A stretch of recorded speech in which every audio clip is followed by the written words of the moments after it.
ఒక్కసారి కొమ్మూరి గోల్డ్ కి కాల్ చేయండి. తాకట్లో ఉన్న మీ బంగారాన్ని విడిపించి మార్కెట్ ప్రైస్ కి వాళ్ళు కొనుక్కుని మిగతా డబ్బులు మీకు ఇచ్చేస్తారు. హాయ్, వెల్కమ్ టు మనం టీవీ. మనం ఉన్నది మన కోసం. నేను మీ జర్నలిస్ట్ మనోజ్. హిడ్మా మరణం తర్వాత చాలా కాన్సిక్వెన్సెస్ జరిగాయి. గ్రౌండ్లోని మావోయిస్టులు ఎవరికి, మా లీడర్ ఎవరు, అసలు ఎవరు మమ్మల్ని నడిపిస్తారు, ఇంకెన్ని రోజులు మేము ఈ దండకారణ్యంలోనే కాల్పులు మొత్తం ఉండాలి, లేదు ఉద్యమం ఇంకా తీవ్రత పెంచాలా, లేకపోతే జనావాసంలో కలిసిపోవాలా, ఇది వాళ్ళ దగ్గర ఉన్న మెయిన్ టాస్క్. సో ఇలాంటి నేపథ్యంలో మావోయిస్టు కేంద్ర పార్టీ కూడా చాలా లేఖలు రాసుకొచ్చింది. మాకు కొంచెం సమయం కావాలని. సో కొన్ని ఎవరైతే మావోయిస్టులను అరెస్ట్ చేస్తున్నారో వాళ్ళని కోర్టుల్లో ప్రొడ్యూస్ చేయాలని చెప్పి కొన్ని లేఖలు రాస్తుంది. సో ఇలాంటి నేపథ్యంలో ఒక బ్లాస్టింగ్ న్యూస్ బయటకు వచ్చింది. హిడ్మా మరణం ఎలా జరిగిందో దీని మీద ఒక ప్రాపర్ ఎంక్వైరీ జరగాలంటూ ఒక మావోయిస్టు నేత హైకోర్టులో వ్యాజ్యం దాఖలు చేశాడు. దీనిపైన రెస్పాండ్ అయింది హైకోర్టు. ఇప్పటిదాకా చాలా ఎన్కౌంటర్లు చూసాం.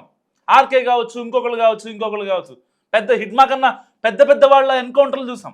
ఏ ఎన్కౌంటర్కి హైకోర్టులో ఒక పిల్ దాఖలు అవ్వలేదు. అలాంటిది హిడ్మా మరణం తర్వాత ఒక ప్రాపర్ ఎలాంటి కుట్రలు లేకుండా ఒక ట్రాన్స్పరెంట్ విచారణ చేయండి, పారదర్శకంగా ఎంక్వైరీ చేయండి అని చెప్పి ఒక మావోయిస్టు నేత, ఆయన పేరు జయ వింధ్యాల అనుకుంటా, సో ఆయన హైకోర్టులో ఒక వ్యాజ్యం దాఖలు చేశారు. మాకు చాలా డౌట్స్ ఉన్నాయి. అసలు ఆయన సెక్యూరిటీ విజయవాడలో ఉంటే ఆయన మారేడుమిల్లి ఎందుకు ఉంటాడు? అట్ ద సేమ్ టైం ఇక్కడ కాకినాడలో, విజయవాడలో సోదాలు జరుగుతున్నప్పుడే ఆక్టోబస్, ఇంకా భద్రతా బలగాలు, డిఆర్జీ బలగాలు వీళ్ళందరూ సోదాలు చేస్తున్నప్పుడే ఆయన అక్కడ తెల్లజామున ఎలా చనిపోయాడు? మాకు ఇది అర్థం కావట్లేదు. ఓకే, చచ్చిపోయిన మనిషి తిరిగి రాడు, కానీ నిజమేంటో కావాలి మాకు. కొన్ని కేసులు ఉంటాయి. ఒకటే కూతురని తల్లి అల్లారు ముద్దుగా పెంచుకుంటుంది. కట్ చేస్తే ఆ అమ్మాయి ఎవరినో ప్రేమించిందని, ఒక అనామకుడిని ప్రేమించిందని అమ్మాయి కోసం తల్లి పెళ్లి ఒప్పుకుంటుంది, తన కూతురు కోసం, తన బిడ్డ కోసం.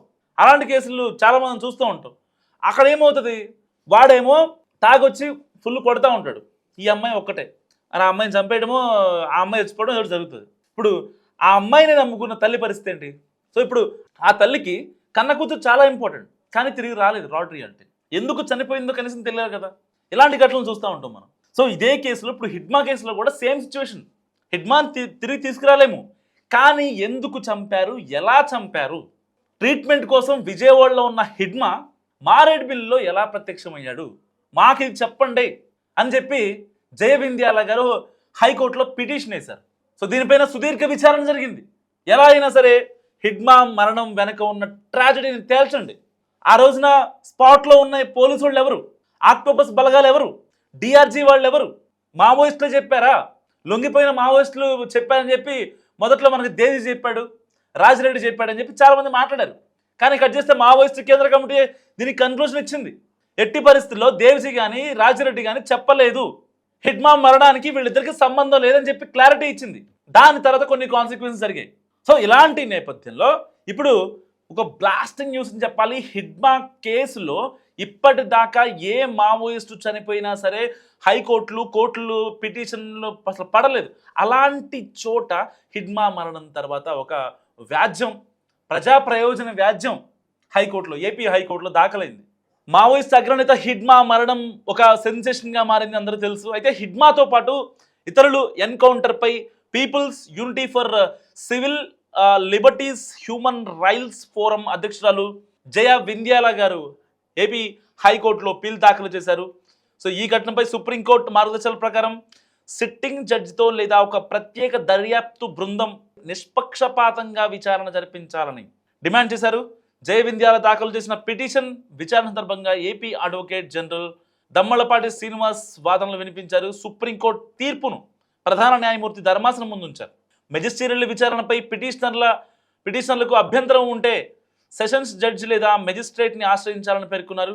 నేరుగా హైకోర్టులో ప్రజా ప్రయోజన వ్యాజ్యం దాఖలు చేయడం కంటే కింది కోర్టులో ఫిర్యాదు చేసి విచారణ కోరడం సరైన ప్రక్రియని ఆయన అభిప్రాయపడ్డారు. సో ఈ ఎన్కౌంటర్ జరిగిన తర్వాత చట్టబద్ధంగా జరగాల్సిన మెజిస్ట్రియల్ విచారణ ఇప్పటికే మొదలైందని, దర్యాప్తు సంస్థలు నిబంధనల ప్రకారమే వ్యవహరిస్తున్నాయని ఏజీ కోర్టు తెలిపారు. ఇదిలా ఉంటే అడ్వకేట్ జనరల్ దమ్మళ్లపాటి శ్రీనివాసరావు వాదనలు పరిగణలోకి తీసుకున్నామన్న హైకోర్టు ధర్మాసనం ఈ విషయంలో మరింత లోతుగా అధ్యయనం చేయాలని పిటిషనర్ తరపున న్యాయవాదిని ఆదేశించడం గమనార్హం. సో ఏది ఏమైనప్పటికీ హిడ్మా విచారణపై మెజిస్టీరియల్ విచారణ జరుగుతోంది. అసలు ఎవరు ఎక్స్పెక్ట్ చేయని అంశం నిజంగా. ఎందుకంటే హిడ్మా బంధువులు కూడా కోర్టుకి హాజరైన పరిస్థితి. అండ్ ప్రజా విచారణను గోప్యంగా పోలీసు పహారాతో నిర్వహిస్తున్నారు ప్రజా న్యాయవాదుల సంఘం కూడా. సో మారేడుమిల్లి మండలంలో 2 రోజుల పాటు జరిగిన 2 ఎన్కౌంటర్లలో హిడ్మా, టెక్ శంకర్తో కలిపి 13 మంది మావోయిస్టులు మృతి చెందిన ఘటనలపై అల్లూరు జిల్లా రంపచోడవరం సబ్ కలెక్టర్ కార్యాలయంలో మొదటి రోజు మెజిస్టీరియల్ విచారణ జరిగింది. తొలి రోజు విచారణను నవంబర్ 18న మారేడుమల్లి మండలం కొండవాడ గ్రామానికి 2 కిలోమీటర్ల దూరంలో అటవీ ప్రాంతంలో జరిగిన మావోయిస్టు అగ్రనేత హిడ్మా, ఆయన సతీమణి రాజే మడకావితో సహా 6 మావోయిస్టులు మృతిపై రంపచోడవరం సబ్ కలెక్టర్ శంకం నొక్వాల్ విచారణ నిర్వహించారు. దీనికి హిడ్మా బంధువులతో పాటు మరికొందరు హాజరయ్యారు. ఎవరెవరు ఈ విచారణకు హాజరయ్యారన్న విచారణని అధికారులు కొంచెం గోప్యంగా ఉంచారు.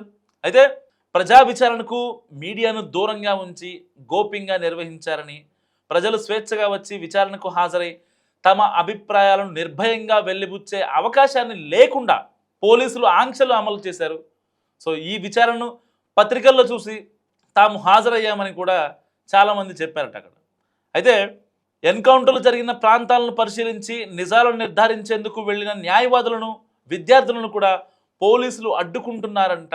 సో క్షేత్రస్థాయిలో వాస్తవాలు తెలుసుకొని విచారించేందుకు అవకాశం ఇవ్వాలని కోరగా విచారణాధికారికి అంగీకరించి మరో 10 రోజుల తర్వాత మరో తేదీని ఖరారు చేసి విచారణ కొనసాగిస్తామని కూడా చెప్పారట. సో మావోయిస్ట్ నేతలు హిడ్మా అలియాస్ రాజక్క, మరో 4 నక్సల్స్ ఎన్కౌంటర్పై జ్యుడిషియల్ విచారణకు ఆదేశించాలని కోరుతూ దాఖలైన ప్రజాహిత వ్యాజ్యాన్ని హైకోర్టు విచారించింది.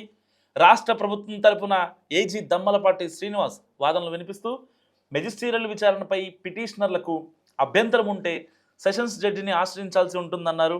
ఎందుకు సంబంధించి సుప్రీంకోర్టు నిర్దిష్ట మార్గదర్శకాలు జారీ చేసిందన్నారు. సో సుప్రీంకోర్టు తీర్పును కోర్టు ముందుంచారు.